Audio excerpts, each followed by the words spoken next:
चलिए 10th question है, two vertical poles of different heights are standing 20 metre away from each other. मान लो एक पोल था ए बी, एक पोल था सी डी, ठीक है, डिफरेंट हाइट है, are standing 20 metre away from each other. इनके बीच में दूरी कितनी है? 20 मीटर अवे एक दूसरे से, ठीक है। ये मान लो फर्स्ट पोल है, ये सेकंड पोल है, ओके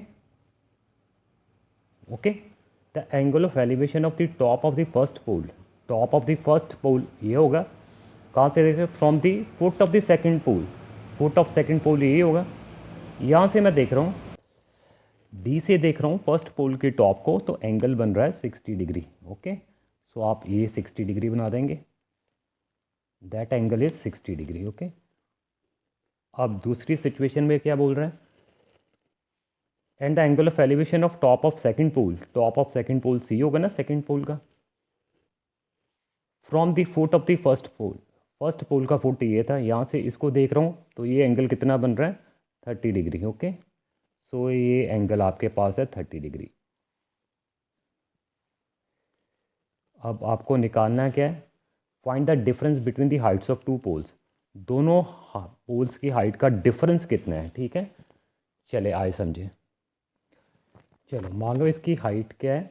ए बी एक्स है इस पोल की, फर्स्ट पोल की, और सेकंड पोल की हाइट वाई है, और हमें फाइनली निकालना है क्या इनका डिफरेंस कितना है, फर्स्ट पोल की हाइट में से सेकंड पोल की हाइट माइनस, ये हमारा आंसर है। तो एक्स एंड वाई कैलकुलेट कर लेंगे वन बाय वन। अब आपको पहले एक्स निकालो, ट्राइंगल येलो वाले में चले जाओ, ए बी डी में। अगर मैं अलग से दिखाऊँ ए बी डी की पिक्चर ये बन जाएगी ए बी डी, जिसमें ये ए बी था, एक्स निकाल लेंगे बिकॉज एक साइड पता है, एक एंगल पता है, ये वाला एंगल 60 बी डी मुझे पता था। तो हमें पता परपेंडिकुलर ओवर बेस बन रहा है ना, एक तरह परपेंडिकुलर हो जाएगा, ये बेस हो जाएगा, ये तो हाइपोटेन्यूज है, तो वो होता है tan थीटा। तो tan अप्लाई कर देंगे किस ट्राइंगल में? ए बी डी में, इन येलो वाले ट्राइंगल में, right triangle A B D में। तो tan 60 60 बन जाएगा ना, एंगल 60 वाला है, ओके। tan 60 ये वाला yellow triangle is equals to कितना हो जाएगा? A B perpendicular over base, perpendicular over base. tan 60 √3 है, और ए बी एक्स मान लिया था, बी डी कितना था 20, क्रॉस मल्टीप्लाई कर देंगे तो एक्स निकल के आ जाएगा 20 √3 मीटर। आई होप आपको यहाँ तक क्लियर हो गया होगा, ठीक है। अब दूसरा राइट ट्राइंगल ले लेंगे। अब बी सी डी ट्राइंगल में, ग्रीन वाले ट्राइंगल में चली जाओ।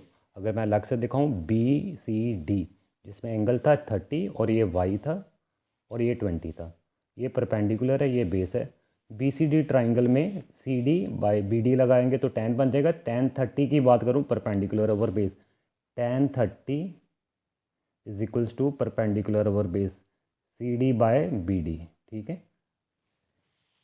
सो C D by B D, अब रख लो tan 30 की वैल्यू 1/√3, सी डी वाई मान गया हुआ था, और बी डी मुझे पता है 20, ठीक है।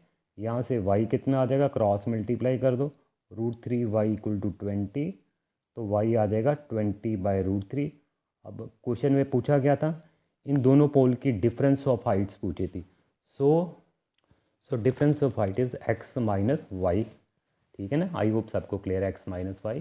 तो x आया था 20√3 माइनस वाई आया था 20/√3। एलसीएम ले लो, ये इधर आ जाएगा √3 से √3 मल्टीप्लाई होगा 3 3 20 60 माइनस 20, सो 40/√3 आ गया मेरे पास डिफरेंस बिटवीन देयर हाइट्स।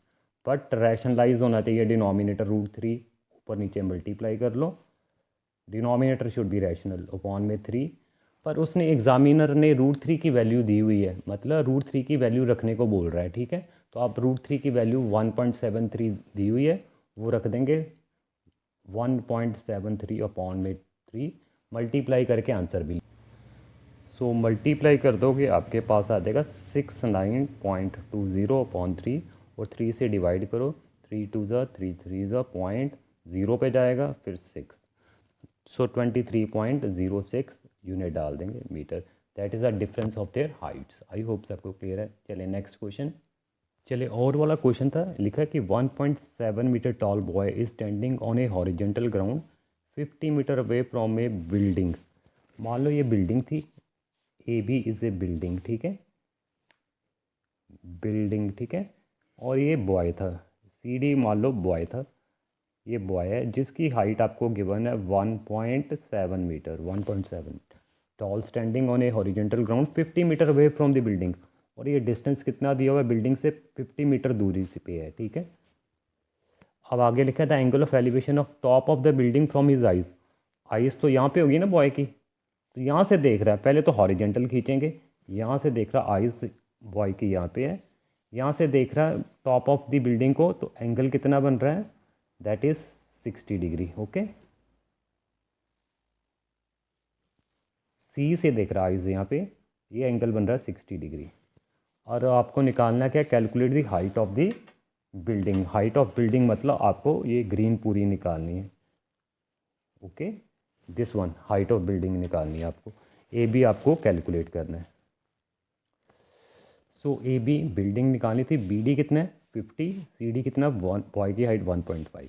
अब आगे लिख देंगे जी एज बी, ठीक है, डी सी ई। ये फिगर क्या नज़र आ रही है आपके पास, रेक्टेंगल है, ये येलो वाला, ये आपके पास रेक्टेंगल था।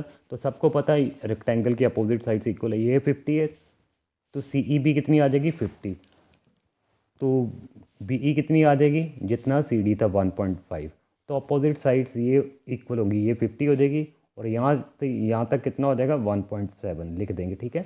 अब पूरे ए बी कैसे आएगी, बस अब पोर्शन क्या रह गया, बस ए ई कैलकुलेट करना रह गया ना, बस यहाँ तक कैलकुलेट कर लो। अब इस ट्राइंगल में चले जाओ ए सी ई में, ठीक है, ये ब्लू वाले ट्राइंगल में ए सी ई में चले जाएंगे। ये परपेंडिकुलर हो गया एक तरह, ये क्या हो गया बेस, बेस मुझे पता है 50, परपेंडिकुलर निकालना है, तो perpendicular over base I hope सबको पता है tan थीटा। अगेन वही tan का फॉर्मूला लगा देंगे, tan 60 is perpendicular upon base, means A E upon base C E है, ठीक है। tan 60 की वैल्यू √3, ए ई मेरे पास निकल आएगा अपॉन सी ई था 50, ठीक है, क्रॉस मल्टीप्लाई कर दिया, ए ई आ गया 50 √3। Therefore height of building, H height of building, ठीक है, वो मेरे पास आ जाएगी, दोनों ऐड कर देंगे ना, कौन कौन से, A E plus B E, okay. A E आया था 50 √3 और बी ई 1.7 लिख चुके हैं, ठीक है, बी ई कितना था 1.7,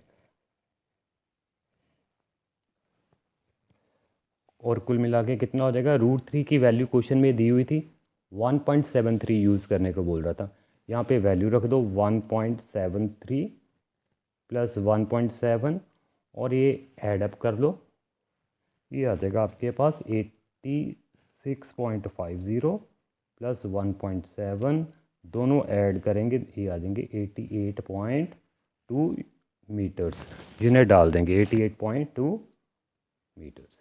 सो हाइट ऑफ बिल्डिंग कितनी आ जाएगी पूरी, दिस वन। आई होप सबको क्लियर है जी। चले, आई होप मैंने सेक्शन सी के कुछ क्वेश्चंस केस स्टडी के अलग अलग वीडियोस में डाले हुए हैं, सिंगल सिंगली, वो भी आप वॉच कर सकते हैं। Thank you very much.